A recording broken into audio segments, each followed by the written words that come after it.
Hi guys, welcome to my channel Sangeetha Swamy 97. So మేము అయోధ్యలో దర్శనం కంప్లీట్ చేసుకొని అక్కడ నుంచి ఇంకా ప్రయాగ్రాజ్కి వెళ్తున్నాము. సో మేము ప్రయాగ్రాజ్కి ఎందుకు వెళ్తున్నామో చెప్పే కన్నా ముందు మేము ఒక కార్ రెంట్ తీసుకున్నాము. 7,500 చేంజ్ పడింది. ఇది వచ్చేసి 7 సీటరు. సో ఇంకా మేము ఆల్మోస్ట్ ప్రయాగ్రాజ్కి ఎంటర్ అయిపోయాము. ప్రయాగ్రాజ్ ఎందుకు వెళ్తున్నామంటే 144 ఇయర్స్కి ఒక్కసారి మహాకుంభమేళం జరుగుతుంది. సో కొన్ని వేల మంది అఘోరాలు అండ్ బ్రహ్మచారిగా ఉన్న వాళ్ళు అందరు అక్కడికి వస్తారు. సో ఇంకా మేము అక్కడ కార్ దిగేసి ఇంకొక ఆటో ఎక్కి వెళ్ళాము. కొంచెం ముందుకెళ్తే ఇంకా అక్కడ నుంచి బై వాక్ 10 కిలోమీటర్స్ నడవాలి.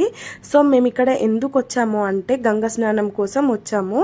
చాలా అంటే చాలా హ్యాపీగా అనిపించింది. మేము ఇంత దూరం వచ్చి ఇంత వాక్ చేసి కష్టపడ్డందుకు మాకు మంచి ఫలితం దక్కిందని. సో ఇక్కడ మనకు షెడ్ అనమాట. ఒక్కరికి 100 రూపీస్ ఇస్తే ఒక బెడ్ ఇస్తారు. సో ఇంకా నెక్స్ట్ ఆ రోజు మేము వెళ్ళిన రోజే మా అన్నయ్య వాళ్ళు మార్నింగ్ ఆఫ్టర్నూన్ వరకు వెళ్ళి స్నానం చేసి వచ్చారు. ఆల్రెడీ ఒక ట్రిప్ 28th రోజు ఇక్కడ చూడండి ఎంతమంది జనాలు ఉన్నారో. ఇది 29th రోజు 4 o'clockకి మంచి ముహూర్తం ఉందని ఎర్లీ మార్నింగ్ 4 o'clockకి మేము అక్కడ స్నానం చేసుకున్నాము. సో ఇది వచ్చేసి అదే వ్లాగ్. ఇంకా 7-7:30 వరకు రిటర్న్ అయిపోయాము. మేము ఆ ఎర్లీ మార్నింగ్ 7 o'clockకి రిటర్న్ అవుతే మేము నెక్స్ట్ డే 7 o'clock వరకు కూడా బస్ ఎక్కలేదు. అలానే వాక్ చేస్తూనే ఉన్నాము. సో నెక్స్ట్ డే 10 o'clockకి మేము బస్ ఎక్కామన్నమాట. అంత వాకింగ్ అయింది మాకు. సో ఇంకొచ్చేసి ఇదంతా ప్రాసెస్. ఎంతమంది జనాలు ఉన్నారు చూడండి అక్కడ. ఇక్కడ నుంచి ఒక 10 kilometers బస్ స్టాండ్ అనమాట. అంత కష్టపడి వాక్ చేయాల్సిన అవసరం ఏముంది అని మీరు అనుకుంటున్నారేమో. ఒక్కొక్కరు కొన్ని స్టేట్స్ దాటొచ్చారు. మేము 3 states దాటొచ్చాము. 3 states ఏంటి అనుకుంటున్నారా? Telangana, Maharashtra, Madhya Pradesh and Uttar Pradesh, UP. So యూపీలోనే ఇది జరుగుతుంది. ఇంకా మేము ఆ రోజంతా నడిచి ఒక దగ్గరికి వెళ్ళి అక్కడ మంట వేసుకొని అక్కడ నైట్ అంతా స్టే చేసాము. అక్కడ ఏం ఉండదు, జస్ట్ మనం ఇలా చెద్దర్లు కప్పుకొని పడుకోవాలి. అలా పడుకొని ఇంకా నెక్స్ట్ డే ఎర్లీ మార్నింగే లేచి ఒక 4 bikes బుక్ చేసుకున్నాము. బుక్ చేసుకొని వాటి మీద వెళ్ళాము. వెళ్ళేటప్పుడు మాకు ఒక పెద్ద ఇన్సిడెంటే అయింది. నాకు హిందీ కొంచెం వచ్చు, మా అన్నయ్యకి ఫుల్గా వచ్చు.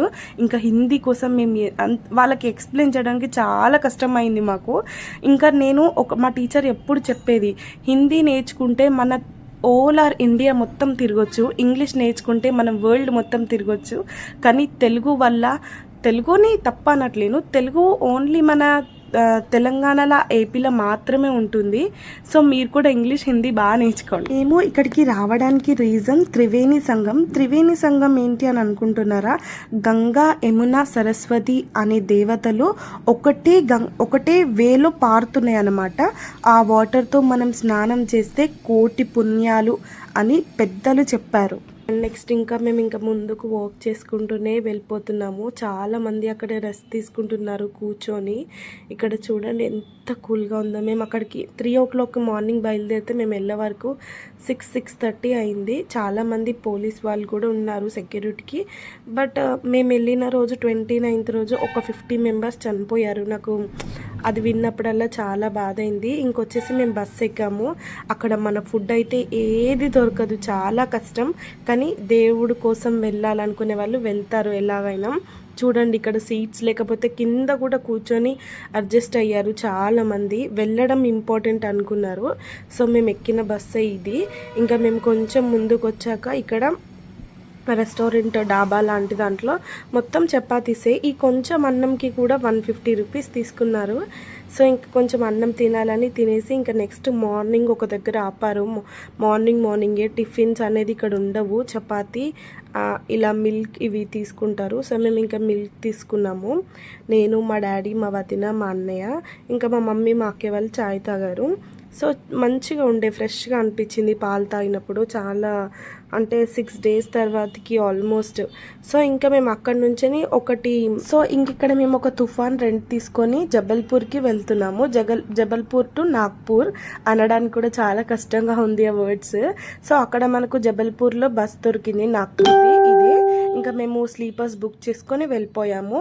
వెమ్మటే బుక్ చేసుకున్నాము. అంటే 2-3 days ముందేం కాదు, వెమ్మటే బుక్ చేసుకున్నాము. ఇంకా మేము నాగ్పూర్లో దిగాము. మేము వచ్చింది ఇదే పింక్ కలర్ బస్లో. సో నాగ్పూర్లో దిగినాక మాకు చాలా ఫేస్లో అందరివి స్మైలింగ్ వచ్చింది. ఎందుకంటే ఫుడ్ చూడంగానే మేము 5 days వరకు అసలు ఏ ఫుడ్ కూడా తినలేదు. ఫ్రూట్స్ అండ్ ఆ చపాతీస్ మీదనే బతికినాం 5 days. సో ఇంకా తినేసి మేము కడుపు నిండా తినేసి ఇంకా రైల్వే స్టేషన్కి వచ్చేసాము. రైల్వే స్టేషన్కి వచ్చి ఇంకా ట్రైన్ కూడా ఎక్కాము. బట్ నేను వీడియో తీసుకోలేదు, మర్చిపోయాను. ఇంకా మేము మంచిర్యాలలో దిగే వరకు 4:30 అయింది. ఇంటికి వెళ్ళి ఫ్రెష్ అప్ అయ్యి హాయిగా మేము మంచిగా వెళ్ళి మంచిగా వచ్చినందుకు మా మమ్మీ మా ఇంటి దేవుడిని మొక్కుకుంది. దాన్ని కూడా ఒక ఫెస్టివల్ జరుపుకుంటాము. సో ఆ ఫెస్టివల్ వీడియో కూడా నేను మీకు నెక్స్ట్ బ్లాగ్లో పెడతాను, చూడండి. ఇంకా ఇంటికి వచ్చి అందరం మంచిగా ఫ్రెష్ అప్ అయిపోయి దేవుళ్ళకి పూజ చేసుకొని అంత క్రౌడ్లో మంచిగా వెళ్ళి మంచిగా వచ్చినందుకు thank you from watching. Bye.